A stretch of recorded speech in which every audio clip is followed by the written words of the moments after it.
조금 전 국회 본회의에선 법 왜곡죄가 재판 소원법이 대법관 증언법이 통과됐습니다.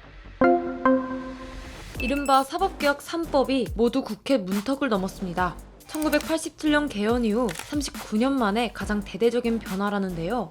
도대체 뭐가 바뀌는 건지, 왜 이렇게 의견이 갈리는 건지 스브스뉴스가 핵심만 딱 정리해봤습니다.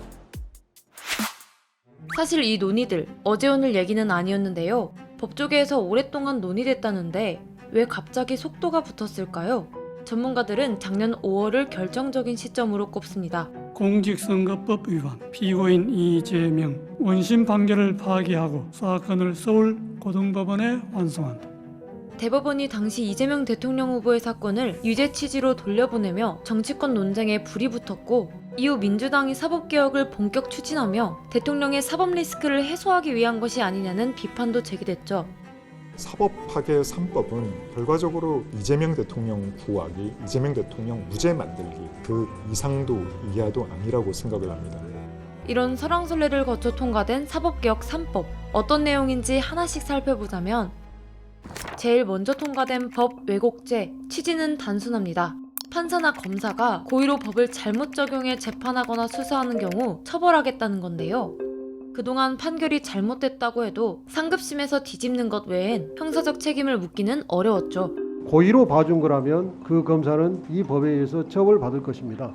이 법 왜곡죄로 법관들이 재판에 더 신중해질 테니 더 공정해질 것이고, 사법부가 법을 마음대로 해석해서 국민의 권리를 해치는 걸 막는 장치가 될 거라는 게 찬성 측 입장입니다. 한편 이에 대한 우려도 큰데요. 만약 판결이 마음에 안 들면 일단 고소하고 보는 소송 남용이 벌어질 수 있다는 것. 형사사건의 처리에 불만을 품은 당사자가 차례로 고소하게 되면 그 부담으로 인해서 정상적인 사건 처리가 불가능해질 우려가 큽니다. 이런 상황이 반복되면 판사와 검사가 제대로 직무를 수행할 수 있을지에 대한 의문까지 이어지는 거죠. 검사, 판사를 협박해서 권력자의 눈치를 보게 하겠다는 것입니다. 권력자를 단죄하면 본인도 감옥 갈 수 있다는 노골적인 협박 법안입니다. 또한 본회의 직전에 법 왜곡죄 법안 일부가 수정되어 명확한 기준이 맞는지에 대한 논란도 계속되는 상황. 졸속 처리를 반복하는 민주당의 입법 폭주는 이제 이성을 잃은 것이 아닌지 우려됩니다. 다음으로 통과된 재판 소원법은 대법원 3심까지 다 끝났어도 헌법에 어긋나는 요소가 있는 경우 헌법재판소에 이 판결 다시 봐주세요라고 요청할 수 있게 하는 제도로, 쉽게 말해 마지막 비상구를 하나 더 만들자는 겁니다. 재판소원에 대해서는 헌법재판소와 헌법학회 입장에서 거의 30년 이상을 줄기차게 도입을 주장해온 것인 사실입니다. 국민의 기본권 침해에 대한 최종적인 구제수단이라는 것과 더불어 헌법재판소의 판단을 통해 사법권 남용을 방지할 수 있는 최후의 장치가 될 수 있다고 찬성 측은 말하는데요. 판사들이 다 신입니까? 무오류입니까? 재판이 헌법과 법률을 명백히 위반한 경우에 억울함을 풀 수 있는 길을 열어보자는 것입니다. 이에 반대하는 입장에서는 우리나라 헌법이 대법원과 헌법재판소를 각각 독립적인 헌법기관으로 딱 정해두었는데, 사법부의 최종 판결을 헌재가 다시 심사할 수 있게 하는 건 이와 부딪힌다는 건데요. 4심제 헌법소원, 이건 명백한 위헌입니다. 사법권은 대법원과 각급법원에 속한다라는 헌법 규정을 명백히 어기는. 또한 현실적으로 지금은 재판 소원까지 감당할 여건이 충분히 갖춰져 있지 않다는 우려도 있는데요.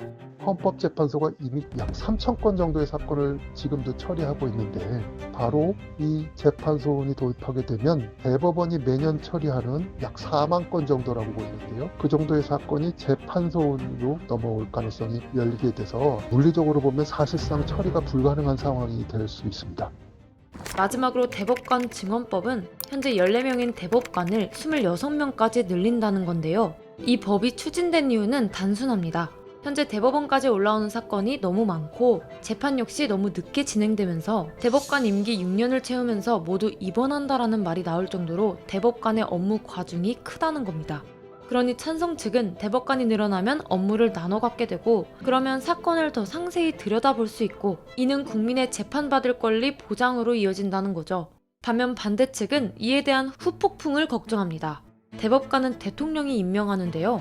이런 증언 방식대로라면 이재명 대통령이 임기 내 전체 대법관 26명 중 22명을 임명할 수 있으니 대법관 구성이 정치적 영향을 받게 될 것이라는 우려가 제기됐고, 이에 민주당은 다음 대통령 역시 똑같은 22명을 임명하게 됩니다. 사법부를 사유하거나 정치적으로 이용할 여지가 전혀 없다는 말씀 드립니다.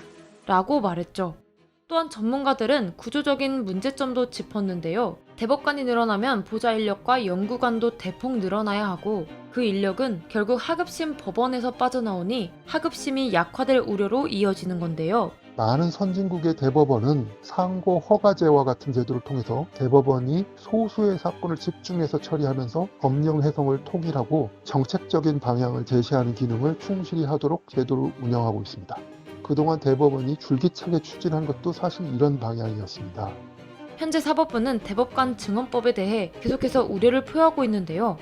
이렇게 근본적인 재판제도 전반에 대한 검토 없이 대법관만을 증언하는 것이 과연 올바른 방향인지 의문이 큽니다. 개혁 취지에 따라 공감과 우려가 분분한 상황 속 3월 5일 이재명 대통령이 사법 3법을 의결했는데요. 과연 어떤 변화를 불러올까요?